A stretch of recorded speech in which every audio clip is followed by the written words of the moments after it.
Chapter 15. In late August, the lotus leaves floated lazily on the calm surface of the Dongjing River.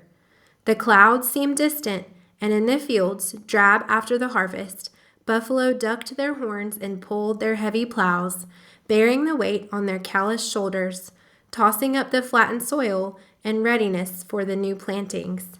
They mooed, a sound the farmers interpreted as a prediction of rain for the following day. Their brethren, a few acres away, joined in, and soon the whole buffalo community was mooing, like foxes howling in the high western mountains on a night lit by a full moon. Autumn filled me with emptiness, as if my heart knew the bleak winter was near. The sound of the buffalo always seemed to me the lonesome song of Yellowstone's autumn. I used to sit by the river and stare at the buffalo in the distance, letting their song take me back to the distant memory of the summer now behind me, leaving me forlorn and melancholy. One morning, Mom woke me and told me to put on a clean shirt because Professor Wei would like to start her lessons with me. I jumped out of bed like a young fish frolicking in shallow waters under the sun. I washed my face with soap, brushed my teeth 3 times with a double load of toothpaste, and combed my hair into neat furrows, parted on the right. I even looked into details such as nose hair and earwax for 5 minutes in front of the broken half mirror in my room.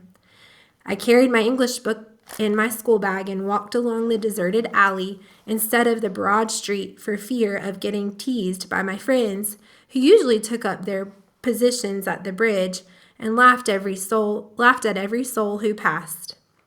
If they had seen me, they would have roughed up my hair and tried to make me smoke until I smelled like a smokestack. As I neared the western end of town, I became more self-conscious. My voice would sound too loud or too provincial. Even my toes seemed funny, sticking out of the sandals. The breeze had blown my way, and no doubt my hair looked like a bird's nest by now. I touched it lightly with my fingers. It felt all wrong. I squatted by the river and checked my wavering image in the water. A few strands of hair were sticking up. I pasted them down with water and opened my mouth wide to make sure no food was stuck in my teeth. Then I ran along until I stood in front of the forbidding door to the Wei's estate. Only after I had caught my breath did I knock cautiously. I heard the low rumble of a dog. It was sniffing away behind the door, becoming excited as it caught my scent. It seemed to say, "Welcome to the Wei estate, and could I have your ass for lunch?" I took a step backward and almost peed in my pants. "Shh, be polite." A gentle female voice came from behind the door. The dog growled some more and barked grumpily. I took another step back. Politeness was not quite the issue here. He wanted to eat me. "You are a naughty dog today. Go sit in your house."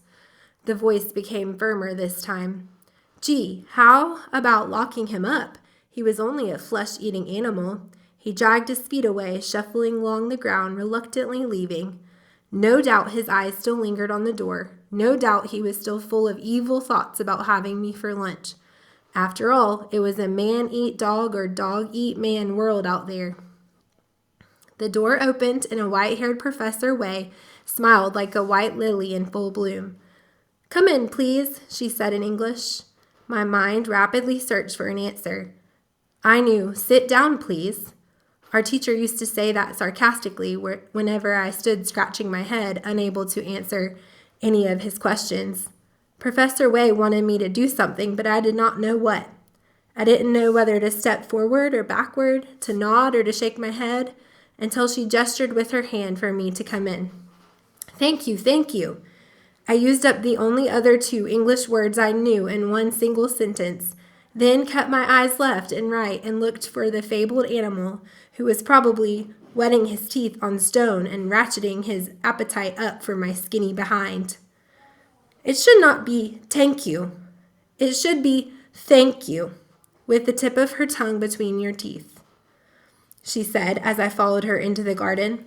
It was the first time I had opened my big mouth, and I had already tanked her instead of thanking her. This was going to be great. She might as well return me to the other side of the wall, where I belonged. But she smiled, showing a shallow dimple in her lined face, like a sweet little girl trapped inside wrinkled makeup. I like your hair. Nowadays, kids just don't comb their hair like they used to. I blushed. I understood her this time. She had switched to Chinese. Had it not been for the river outside, my hair would have been sticking out like a sprouting onion garden. I was thankful. First impressions were important. I wondered what she would have said had her hair been less than perfect. Had my hair been less than perfect. Then there would surely have been nothing positive left about me in her eyes. She was doing this because she felt she and her sister owed my dad. That was it. I wouldn't be surprised if she told me after the first lesson that I was as impossible to educate as that dog out there. He probably understood more English than I did, after all, the eavesdropping he did from his own little house. Come on in, don't worry about the floor, and sit down here. She pointed to the cozy couch. Good thing she spoke in Chinese, or I would have mistaken it as an order to take off my sandals and crawl on my knees to avoid touching her floors with my dirty feet. I tiptoed across the living room, making my footprints as faint as possible. As I sank into the sofa, I was surprised how deep down I went. It wrapped my bottom snugly like no other chair I had ever sat in. I felt cradled by the touch of something soft and velvety. A sense of undeserved comfort swept over me. Professor Wei pulled a chair over next to me. I straightened up from my own like a puppet pulled by its strings. She put her hand on mine to keep me from jumping out of my seat. I was very glad to hear from your lovely dad that you wanted to study English with me. What a refreshing idea. She tossed her silver head, and her eyes filled with a soft glow. Then her voice changed ever so slightly. Nowadays, kids out there only do bad things like smoking, gambling, fighting, and worse, talking about girls at such young ages. I shifted uncomfortably in my seat and felt the pack of flying horse in my back pocket. I was going to light a cigarette just as soon as I was out of there. The urge to smoke was alive and kicking. Now, why don't you show me how much English you know, and I'll design a program for you. She crossed her legs and placed her hands one on top of the other on her knees, comfortable in her role as audience. I knew the time of embarrassment had come. I fumbled in my school bag and fished out the untouched English book. I regretted not tearing out the second page, all scribbled over with caricatures of my English teacher. Read me the alphabet. That wasn't a bad place to start. I cranked along with my rusty pronunciation, more and more unsure the further I went.